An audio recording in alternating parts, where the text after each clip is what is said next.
It's time for Around the Ozarks News, brought to you by the Springfield Greene County Park Board, Thompson Sales, Kitchen Lane USA, Advanced Car Care, Smouse Brothers, and United Plumbing. Here are your hosts, Ethan and Sarah Foreheads. And good morning to you on Thursday. Hope the week is flying by for you. We're going to start you out with some news from around the Ozarks. All right. We now know it was a former Springfield firefighter who was killed in a 3-car crash on US 65 this week. Police say 57-year-old Willis King was northbound Tuesday morning when his car hit a pickup truck and then left the roadway. That impact caused a chain reaction involving a third vehicle. King, who retired from the Springfield Fire Department in 2018 after serving for 24 years, later died at the hospital. A former teacher's aide at Green Valley State School is facing a felony child abuse charge. Court documents say a nonverbal 17-year-old student with autism was restrained, covered, and then placed in a chokehold during a classroom incident last summer. That event was captured on tape. Police say the force used was dangerous and unnecessary. The aide was fired and is now awaiting arrest. Meanwhile, you've heard about this, no doubt. A winter storm watch is in effect for the Ozarks from Friday into Sunday. Snow levels vary depending on where you are in the area. The south could get an ice storm, so parts of Texas, Alabama, those go across the south. That could be the worst of this whole thing, is the ice storm. Snow for us is expected to start late Friday, continue on and off through Saturday, depending on where you are, how much. Not huge amounts, I don't think. But perhaps the bigger issue for us is going to be the extreme cold.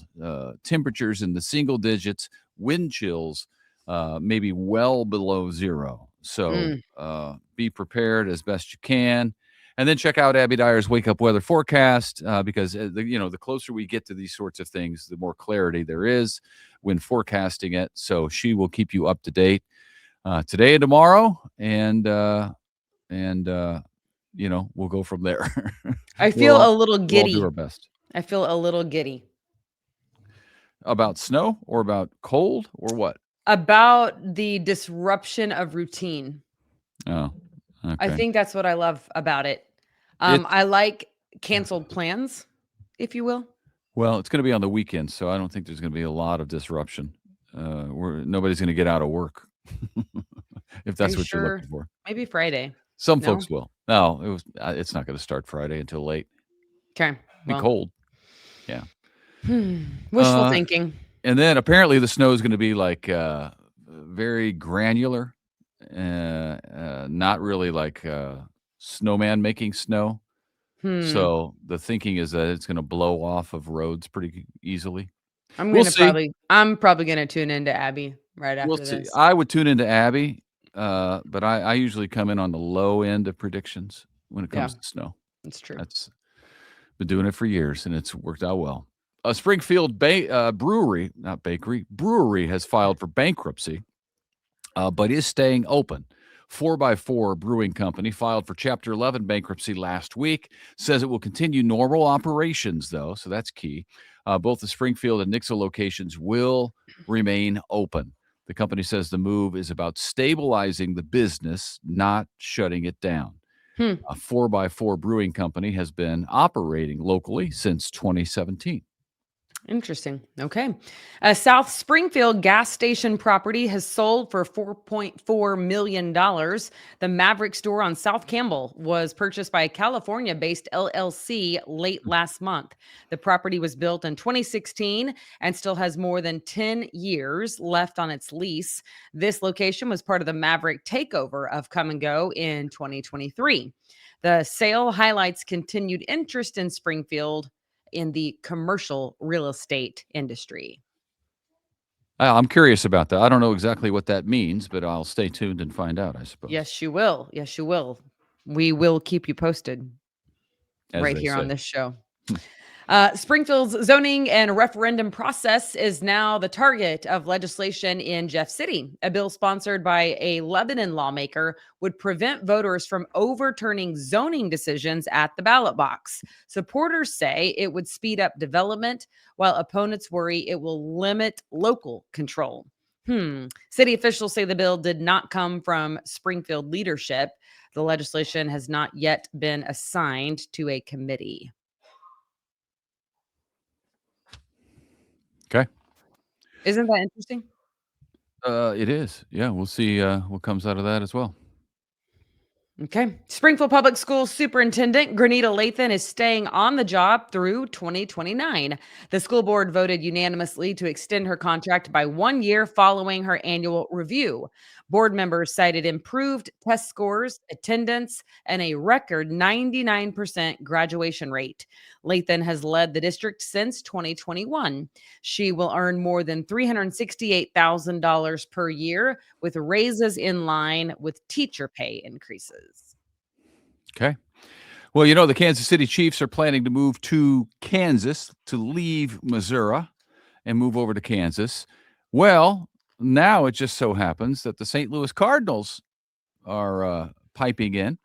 They're saying they are committed to staying put in St. Louis and not moving across the river like 2 miles into Illinois.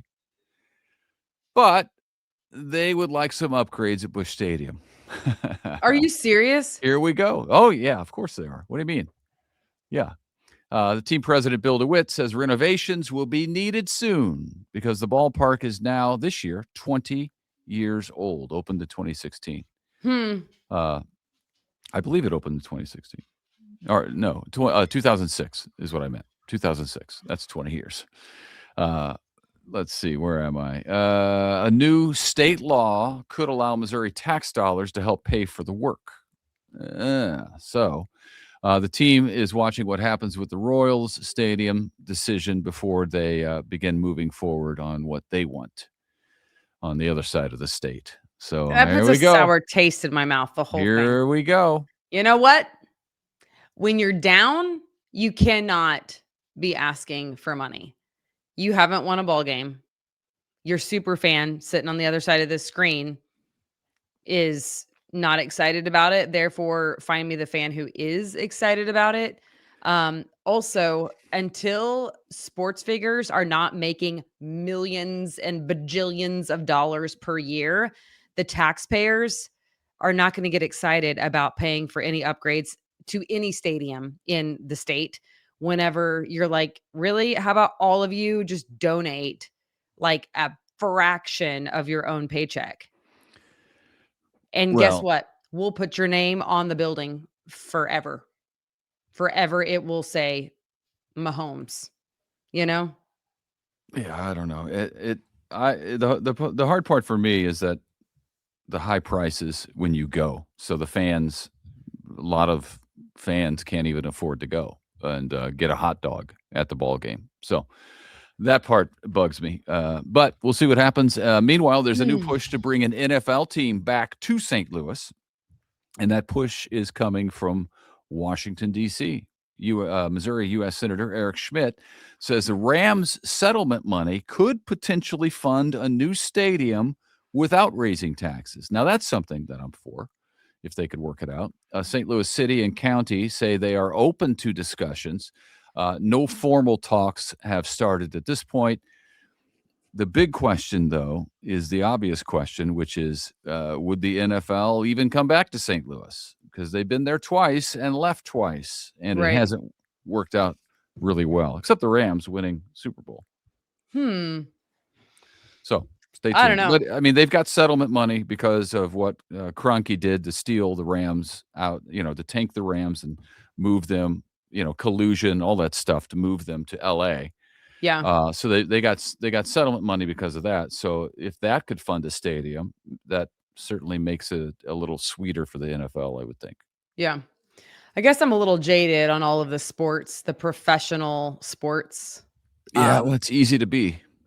Stories. It's just because they make so much money, which is fine, I guess. I mean, I guess it's fine.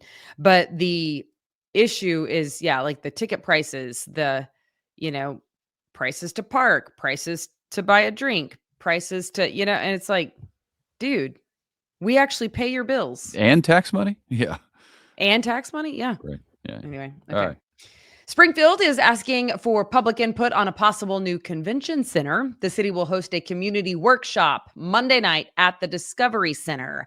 There you can go and learn all about it. A new convention center would expand the Springfield Expo Center where it is in that same space. Voters will decide in April on a tourism tax to help fund it. A similar measure, as you know, failed at the polls last fall. This is good. Yep. All right. If you're looking for weekend plans, shoppers will fill the Ozark Empire Fairgrounds this weekend. It is the garage sale there that happens year to year. So that's good times. It is Saturday and Sunday at the E-Plex. You'll find everything from antiques to clothing to electronics. Admission is $5 and kids 12 and under get in for free. Hours run from 9 to 6 on Saturday and 10 to 4 on Sunday. As I'm announcing this, I'm wondering if they have a snow weather backup plan or not. Probably not. That's hard, right? Because it's like that place is scheduled so far out from so many different things. But Yeah, because there's something different every weekend out there. I know. Oh, that's a bummer. Hopefully it misses. Hopefully it's a miss and it's just cold. At which point, saying the E-Plex is warm. There's a chance that we could dodge a bullet? How many times have you heard that? We Just dodged for the a record, bullet. It could have been no. really bad, but For the record, I never said it. Even if it was written into the script, I'm not saying it. I'm not saying Well, I that we didn't say dodged it a either, bullet. but I heard it Yeah. like every snowstorm. Yeah, I did too. So, all right. We're jaded. Sorry about that. we don't mean to be. Actually, though, we sure do love news. Or I love news. I think Ethan does too, right? Don't you still feel like Well, I we're still doing can it, get on aren't a we? soapbox when I see something happening in the world? I'm like, if they would just go ask this person this question, then back row quarterback, whatever it's called. Yeah, that's what it's called. All right. Hey, thanks for being with us. We'll see you back here to give you some news on Friday, and then the weekend, and we'll see what happens. You better bundle up. See ya.